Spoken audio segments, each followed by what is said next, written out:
శివటుపురం దొంగలంతా పోయిరు నా పక్క నుంచి. మిగిలిన వాళ్ళంతా ఆని ముత్యాలు డైమండ్స్ మిగిలిరు.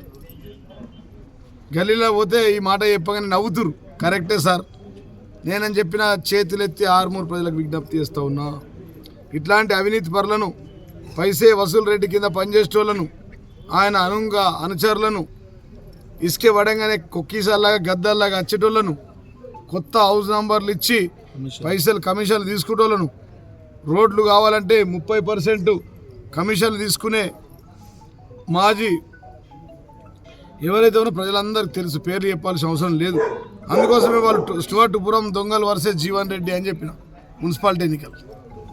కాబట్టి ప్రజలు సరైన నిర్ణయం తీసుకుంటారు. మొత్తం ఇవాళ ఆర్మూర్లో గులాబీమయం అయిపోయింది. గడిచిన 20 రోజుల్లో ఏ గల్లీలో చూసినా ఎక్కడ పోయినా కానీ గులాబీమయం అయిపోతా ఉంది. ఇవాళ జిల్లా అధ్యక్షుడు నేను చెప్తా ఉన్నా, భీమ్గల్లో గులాబీ జెండా ఎగిరేస్తున్న మున్సిపాలిటీపై, ఆర్మూర్ మున్సిపాలిటీపై గులాబీ జెండా ఎగరబోతుంది. నిజామాబాద్ కార్పొరేషన్లో కూడా గులాబీ జెండా ఎగరబోతుంది.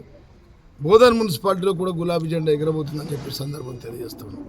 100కు 100%, 100కు 100% కేసీఆర్ తెలంగాణ తొలి ముఖ్యమంత్రి ఇచ్చినటువంటి అప్పటివే హామీలు ఇంకా కొనసాగుతూ ఉన్నాయి.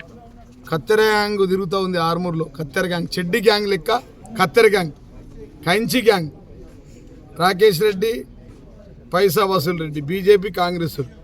దేశంలో వ్యతిరేకత, గల్లీలో దోస్తాన్, ఢిల్లీలో ఫైటింగ్ వాళ్ళ విధానం. సుదర్శన్ రెడ్డి అత్తడు, రాకేష్ రెడ్డి ఇట్లా మాట్లాడి ఛాయ్ తాగిపోయి మాట్లాడుకుంటాడు. ఈయన చిన్న గత 10 ఏళ్ళు ఎప్పుడు రాలేడు ఇంటికి. చైర్మన్ క్యాండిడేట్ అని చెప్పుకో తిరుగుతూ ఉన్నాడు. 10 మంది చైర్మన్ క్యాండిడేట్లు. దాంట్లో ఇయ్యాల ఎన్నికలు జరిగితే 22 సీట్లు మేము గెలవబోతున్నాం. వన్ సైడ్ ఉంది. మున్సిపాలిటీపై గులాబీ జెండా ఎగురుతుందని చెప్పి సందర్భంగా నేను తెలియజేస్తాను. అంటే ఈ విధంగా ముందరికి వెళ్తా ఉన్నాం. ప్రజలంతా మా వైపే ఉన్నారు.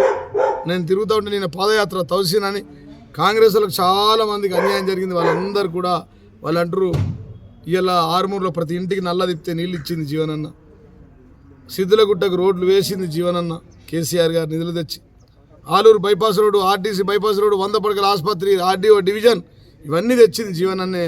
ప్రతి ఇంటికి నల్లా తిప్పితే నీళ్ళు ఇచ్చింది జీవన్ రెడ్డి. కాబట్టి ఖచ్చితంగా జీవన్ రెడ్డి ముఖం చూసి మేము గెలిపిస్తాం, కేసీఆర్ ముఖం చెప్పి మేము గెలుస్తాం. అంత కొత్త రక్తం వచ్చింది, యువకులు వచ్చిర్రు, సారు కారు కేసీఆర్ అంటున్నారు.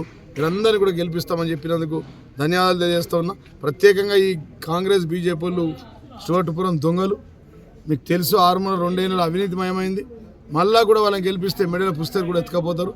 ఇసుకే వడ్డ దగ్గర కమిషన్లకు వస్తారు, రోడ్ల దగ్గర గర్రెల దగ్గర కమిషన్లు తీసుకుంటారు. కాబట్టి మరి ఆనిముత్యాలైనటువంటి కారు గుర్తు కొట్టేసి కేసీఆర్ గారి నాయకత్వాన్ని బలపరచండి. మళ్ళీ మీ బిడ్డ జీవన్ రెడ్డి చేసిన పనులు చూడండి. ఆర్మూర్ ప్రజలకు చేతులెత్తి విజ్ఞప్తి చేస్తూ ఉన్నా. ఏబీసీ 3 ముక్కలుగా చూడండి ఆర్మూర్ని. జీవన్ రెడ్డి ఎమ్మెల్యే 10 ఏళ్ళున్న కాలం, కేసీఆర్ యుగం ఒక స్వర్ణయుగం, కాంగ్రెస్ ఒక రాతి యుగం. దానికి ముందు కాంగ్రెస్ రాతి యుగం చూడండి. కేసీఆర్ తెలంగాణ తొలి ముఖ్యమంత్రి 10 ఏళ్ళు, 2014 నుంచి 23 దాకా స్వర్ణయుగం గురించి ఆలోచించండి. ఇప్పుడు మళ్ళీ నేను ఓడిపోయిన తర్వాత 2 ఏళ్లలో కాంగ్రెస్ అరాచక రాజ్యం చూడండి. చూసి ఓట్లేయండి. 100కు 100% మీరంతా బీఆర్ఎస్ పార్టీకి వేస్తారు, కారుకి వేస్తారు, కేసీఆర్కి వేస్తారని చెప్పి తెలియజేస్తూ ముగిస్తాను. జై తెలంగాణ.